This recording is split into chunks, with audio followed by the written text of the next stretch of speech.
আসসালামু আলাইকুম প্রিয় ভিউয়ার্স, কৃষিজের অন্তরে ইউটিউব চ্যানেলের পক্ষ থেকে জানাচ্ছি আন্তরিক প্রীতি ও শুভেচ্ছা। আসলে আজকে আমি দেখানোর চেষ্টা করব একটা দেশি ভেড়ার পশম কাটতে কতক্ষণ সময় লাগে, আর অথবা আপনারা কীভাবে পশম কাটবেন এ টু জেড দেখানোর চেষ্টা করব। মানে ধৈর্য সহকারে ভিডিওটা দেখবেন। তো দেখেন, সর্বপ্রথম আপনারা গলার মধ্যে রশিটা সুন্দরভাবে বাঁধে নেবেন, কিন্তু বাঁধার সময় একটা বিষয় খেয়াল রাখবেন, যেন অবশ্যই গলাতে ফ্যাস না লাগে বা দড়িটা আইটা না থাকে। হয়তো বা প্রথম যখন বানবেন একটু লড়াচড়া করব, কিন্তু আস্তে আস্তে ঠিক হয়ে যাব। কিন্তু সর্বপ্রথম পশম কাটার ক্ষেত্রে যে বিষয়টা আমি করি, হয়তো বা এক একজনে এক এক বা ফালা, তো আমি যেটা করি যে ফিটের ধারার উপর দিয়ে সর্বপ্রথম একটা লেগ দিয়ে দিই। তো ফিরছিটা মোবাইল ধরছে, যার কারণে ভিডিওটা এত বেশি ক্লিয়ার হয় নাই। দেখেন, এই যে পশমটা সর্বপ্রথমই দাগটা দিবেন, দাগ দেওয়ার পরে এক পাশ দিয়ে কাটতে নিয়ে আসবেন। আসলে এটা এত বেশি কঠিন না। যদি আপনারা ঘাড়লের পশম কাটেন তাহলে একটু সময় বেশি লাগবে। আর দেশি ভেড়ার কিন্তু এরকম সমস্যা হয় না, দেখবেন যে খুব দ্রুত গতিতেই কাটা যায় দেশি ভেড়ার পশমগুলো। তো দেখেন আমি কেমনে কাটতাছি।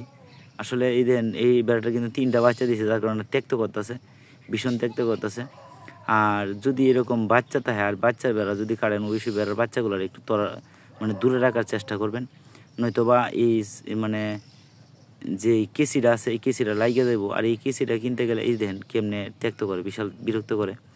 তো দেখেন অনেক বিরক্ত করতেছে এই বাচ্চাগুলো।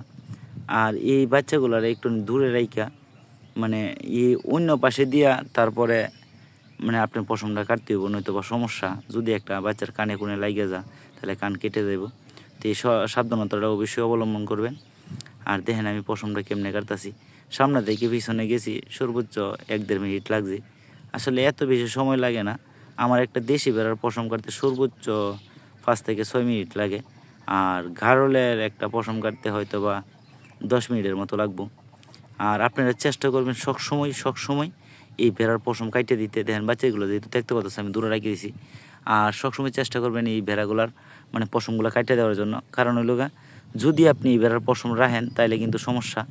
যেমন হইল গা, এখন প্রচণ্ড গরম, আবার প্রচণ্ড বৃষ্টি, হঠাৎ করে বৃষ্টি হঠাৎ করে রৌদ্র উঠে। এই রৌদ্র বৃষ্টির মধ্যে যখন এই বেড়াগুলো ভিজবো, তখন কিন্তু দেখা যাচ্ছে এখন বর্তমানে দুপুরবেলা প্রচুর পরিমাণ রৌদ্র উঠছে, আবার একটু পরে আবার বৃষ্টি হয়ে গেছে। এই রৌদ্রের পরে যে বৃষ্টিটা আসবো বেড়া শরীরে রাখবো, যখন যদি শরীরে পশম থাকে তখন কিন্তু আপনার এই ভেড়াগুলার ঠান্ডা লেগে যাব। যার কারণে আমি বলি যে সবসময় চেষ্টা করবেন বেড়ার পশম ফালায় রাখার জন্য, বা পশম যেহেতু না থাকে শরীরে। তো আসলে এটা এত আহামরি কঠিন না। যারা নতুন আছেন তারা যদি আমার এই ভিডিওটা ফুল দেখেন তাহলে কাটতে পারবেন। অনেকেই বা চিন্তা করেন কেমনে কাটবেন, কি বিষয়। আসলে ওইটা এরকম কোনো বিষয় না। আমি দেখেন, প্রথম কিন্তু আমি গলার পাশ থেকে কাটে আসি, আরেক সাইড কিন্তু আমি পিছন থেকে কাটে দিতেছি। আসলে এটা আমার সুবিধার্থে। আপনারা যদি এরকমভাবে কাটেন তাহলে দেখবেন যে দ্রুত গতিতে পশম কাটতে পারবেন। আর দেশি ভেড়ার শরীরে এত বেশি পশম হয় না, কাটলেও চলে না কাটলেও চলে। শুধু খালি আপনাদের সিস্টেমটা দেখানোর চেষ্টা করতেছি যে ঘাড়লের পশম কেমনে কাটবেন, দেশি ভেড়ার পশম কেমনে কাটবেন। যদি মনে করেন যে ভিডিওটা আপনাদের উপকারে আসে তাহলে অবশ্যই চেষ্টা করবেন একটা লাইক দেওয়ার, একটা কমেন্ট করার। আপনাদের একটা লাইক আর একটা কমেন্ট আর একটা শেয়ারে আমার ভিডিও করার আগ্রহ বা আমাদের ভিডিও করার আগ্রহ অনেক বেশি বেড়ে যায়। তো ধন্যবাদ সবাইকে সবটুকু ভিডিও দেখার জন্য। তো দেখেন, মোটামুটিভাবে কিন্তু আমার ভেড়ার পশম কাটা শেষ। সর্বোচ্চ সময় লাগছে 4 থেকে 5 মিনিট। এইরকম সময়ের ভিত্তিতে আমি সবগুলো ভেড়ার পশম কাটতে পারি ইনশাল্লাহ। তো সবাই আমার জন্য দোয়া করবেন, আমার খামারের জন্য দোয়া করবেন। দেখেন কত সহজে আমি পশমগুলো কাটিয়ে দিছি। যদি মনে করেন যে আমি ঘাড়লের ভিডিও পশম কাটতাম তাহলে হয়তো একটু সময় লাগতো, যার কারণে ভিডিওটা লং হইতে যেত। আর লং হলে ভিডিও দেখেন না এত মানুষের, যার কারণে আমি এই দেশি ভেড়াটার পশম কাটছি। আর এই সিস্টেমটা কিন্তু এক। আর আমি যে কেসিটা দিয়া পশম কাটতেছি, আসলে এই কেসিটা হয়তো আপনি কিনতে গেলে 132 টাকা লাগবো। আর অনেকের হয়তো বা মিশিং আছে, এই যে এটা বাচ্চা দিছে, যার কারণে পিছনে ময়লাগুলো সাফ করে দিলাম।